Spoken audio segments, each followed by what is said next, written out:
Good afternoon. Apologies for my Latvian, and I really am a very witty, funny speaker, but it doesn't translate so well, and I've heard the time delay, so apologies. Martin showed us the way, but just believe me, I'm very witty and funny. I've entitled what I've got to say, Anytime, Any Place, Anywhere. It fits with the theme of mobile learning, but, I need the clicker, yeah, thank you. But it also reminds me of growing up as a child with an advertisement for martini, the drink. And we've come a long way, that we now want learning to replace what a drink could do. We want to be able to learn on our holidays, on the beach, using our phones, anytime, any place, anywhere. But before I get into that, the ripples of laughter are good. Just keep them coming. It's like being heckled by laughter. It's fun. Before I get into that, I want to talk a little bit about myself and my background, just so that you know a little bit more about me.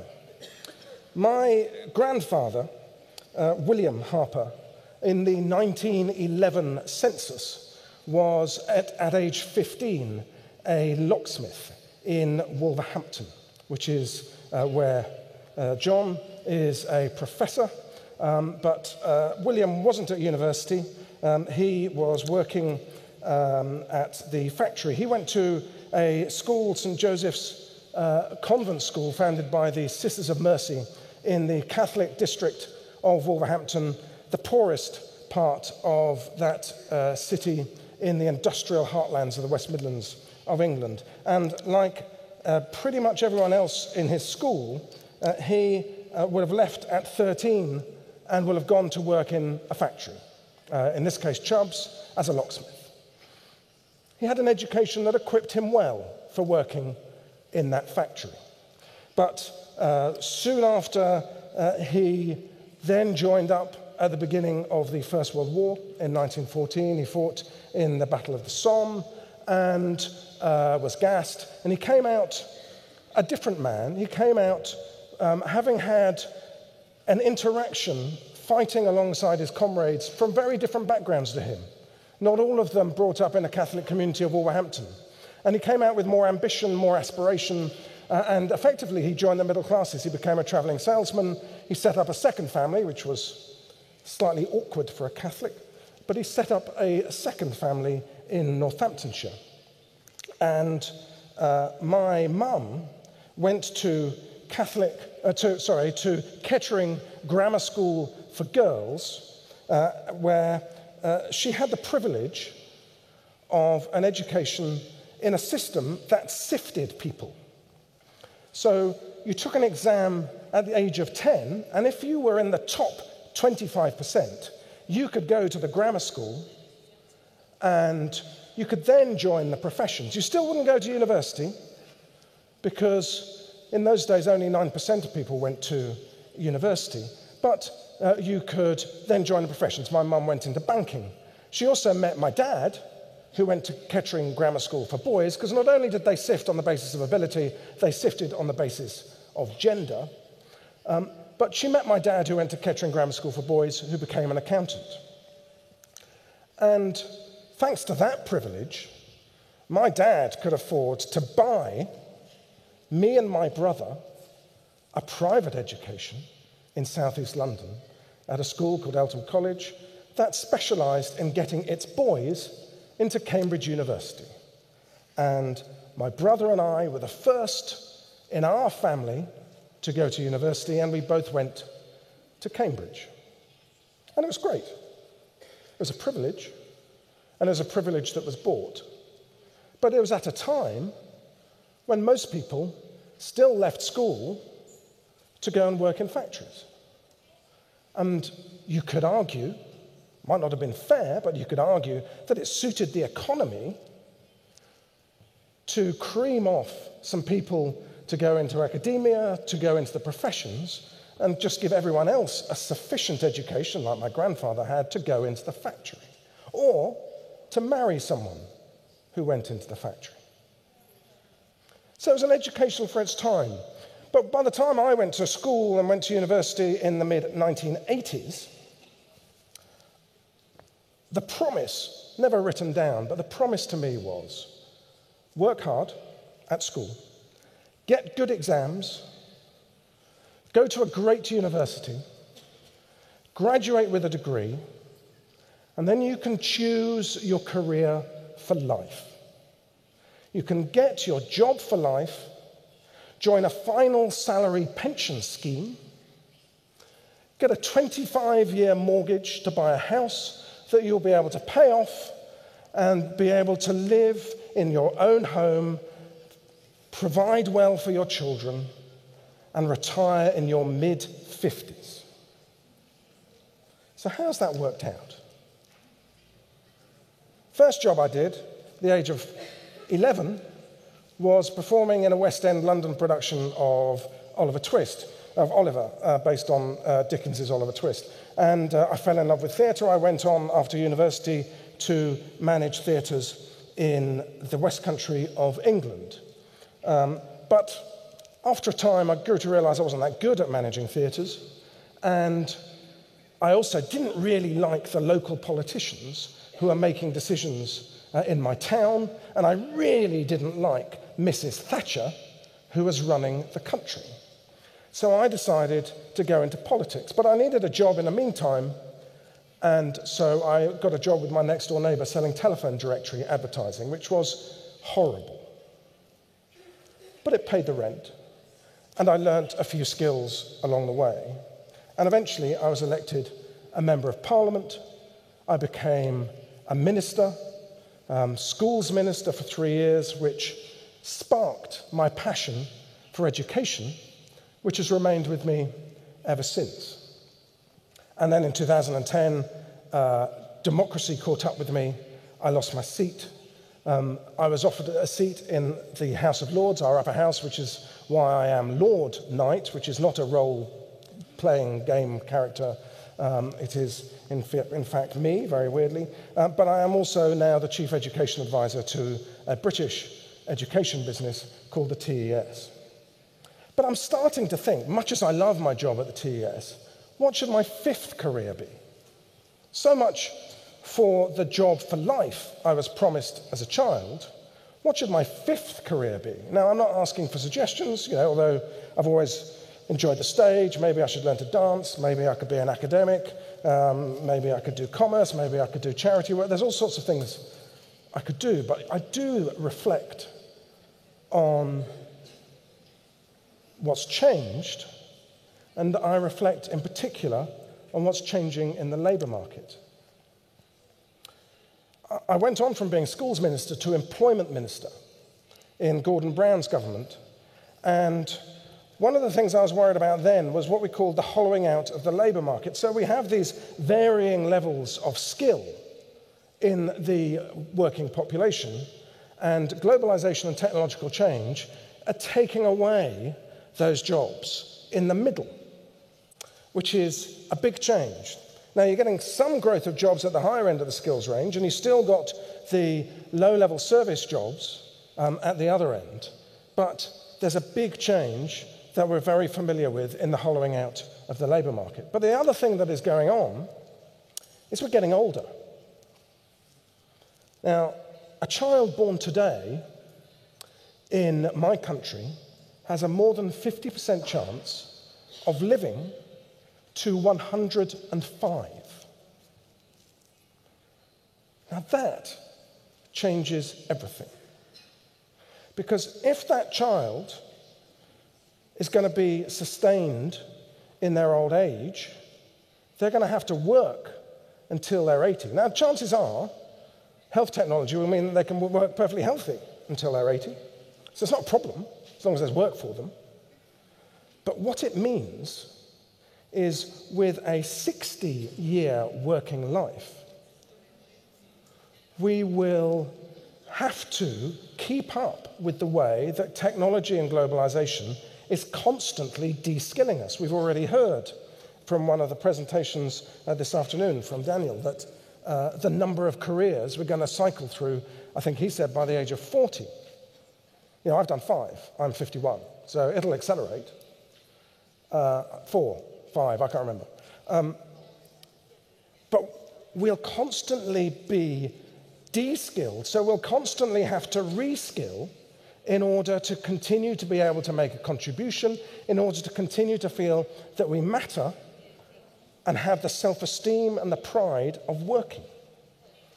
And that's a big challenge for us as educators as to how we deal with that. What it means is a future of lifelong learning, and we've heard a lot about that today. It means, yes, at that age, or I don't know what age that woman is in that picture, but she's still learning off her mobile phone. And what does that mean for schools? What does that mean for our schooling system? If I think about the promise of education that I had as a child in my privileged private school, the final salary pension scheme is over. We're living much longer. For my kids, the prospect, who are in their mid-20s, the prospect of them owning their own home is only something they can dream of through inheritance, because the cost of housing where they live in London is so expensive, they have no opportunity to save. The notion of a pension for them is a bit fanciful. So they probably will work for as long as they have the mental capacity to do so. So much has changed, and yet our schooling system in my country certainly hasn't really changed. It's still the same schooling system that I went to.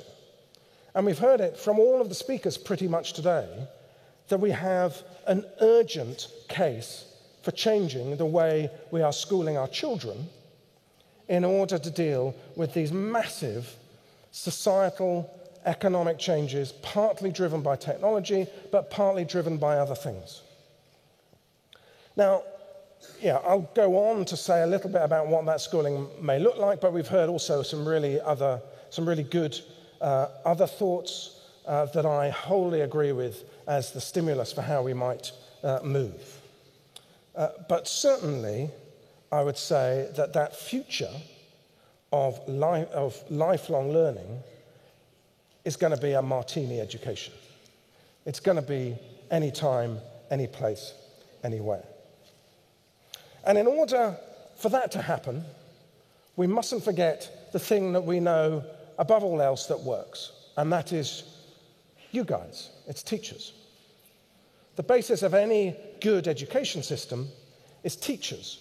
So how do we create the space for change, but how do we liberate teachers to do the job that they love and make it easier for them to do so? At a time when in my country we have a massive crisis, a shortage of teachers.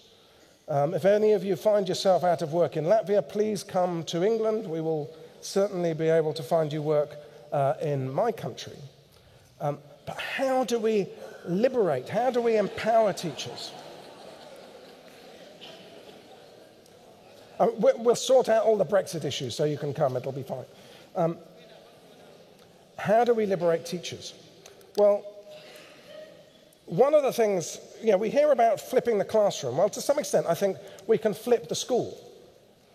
That there's a number of things that teachers do that add to their work, but they don't actually add to any teaching and learning. There's a whole burden of different things that they have to do in terms of preparation, in terms of marking and so on, which we can make a lot easier using technology. And I won't talk about all of them, but I think we should be thinking much harder about how we reduce teacher workload through better use, more efficient use of technology. And then let me tell you a little bit about Bev. So very briefly, 5 years ago, I was preparing to make a speech about teacher effectiveness in the House of Lords. And I was sat in my office with the wooden oak panelling and the red leather chairs, and I rang up Bill Donahue, who at the time was the Chief Operating Officer at the TES, where I work. And I said to Bill, TES has the largest network of teachers in the world, currently 8 million teachers, over 8 million teachers belong to the TES network. They're downloading 1 to 1.5 million resources every day that are being shared by teachers with each other. And I rang up Bill and I said, Bill, who's your most downloaded teacher? And he said, well, funny you should ask me, but we've been doing a bit of work on that. And we've done the research and we've identified a woman who works in St David's, a town in southwest Wales in Pembrokeshire.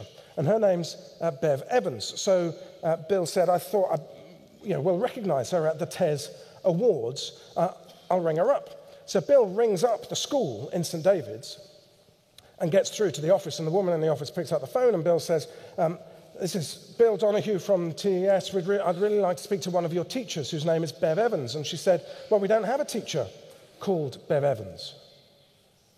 I said, oh, okay. It's just that we've got this Bev Evans who's registered on our platform and she's doing really well. And she says she's working at your school and I want to talk to her. And she said, oh yeah, we do have someone here called Bev Evans who works here. She's just not a teacher. She's a teacher support assistant. So Bill said, well, can you put her on? So she goes and gets Bev and she comes on. Bev's story is that she was a community artist working in St David's and also working as a dinner lady at this school. And the head teacher of the school, it's a primary school, an elementary school, wanted to make it fully inclusive and knew that he was going to admit a child with cerebral palsy and knew that Bev also had a daughter with cerebral palsy. So he persuaded Bev to come and work as the support assistant for this child so the child could be fully included. And so every night, Bev would go home, would look after her 3 kids and her husband, feed them, put them to bed, not necessarily all at once because that would be confusing with her husband. And then she would sit down and make teaching resources to fully include this child with cerebral palsy. And soon her colleagues wanted to use those resources, so she would copy them for them. And then other teachers in neighbouring schools wanted to use them, so she emailed them the resources. And then teachers in other parts of South Wales wanted to use them, so she got really bored of emailing them, so she started uploading them to a platform and sharing them. And at the time that Bev got that award, she'd been downloaded over 4 million times in over 100 countries around the world. Now, sadly, 18 months ago, Bev died from cancer after a very brave and spirited fight with lots of good humour, as Bev always had. At that point, she'd been downloaded over 7 million times in pretty much every country in the world. Her legacy lives on as someone who so generously shares her work. And she's been downloaded now well over 12 million times all over the world, saving teachers time all the time. And she incidentally qualified as a teacher. And it's a fantastic inspiration around sharing our work and making it easier for all of you to do your work without having to reinvent the wheel every day of preparing lessons. And incidentally, TES has just released an iPad app where you can just drag and drop content not only off TES, but off YouTube, off the web, off your Dropbox, off your Google Drive, and make up your lesson plans using that content, and it's all free. Now, we chose to do that because we've been listening to people like John telling us that mobile was really important. And recently, we put all of our jobs on mobile, and the take-up from teachers has been huge, with teachers even looking for work on their mobiles, especially right now when they're on the beach. We've got a real spike in mobile usage, and we know from our news sites and from everything that we do that teachers do love mobile.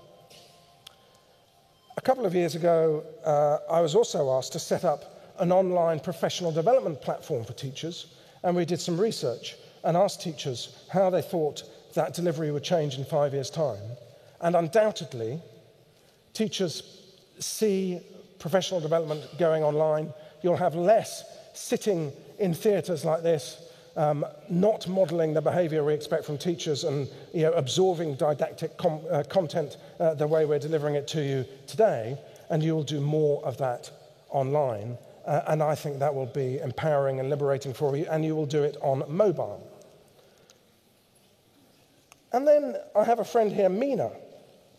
Now, what you see in this picture is Mina's business, video conferencing for global learning, is recruiting teachers who speak Spanish, who are native Spanish teachers who live in London, and over video conference, they're teaching classes English in Uruguay, in Montevideo. It's sort of Montevideo conferencing, I suppose, if the pun works in Latvian, which I guess it probably won't.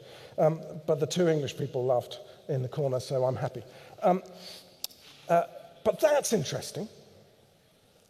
Video conferencing across the whole planet, teaching English effectively, means that if you're in a country where, for example, small schools are struggling to be viable because of numbers and because of getting in the specialist teaching, and you're ending up having specialist teachers traveling around teaching in lots of different schools, why do that? Why travel when you can do it over video conference perfectly effectively?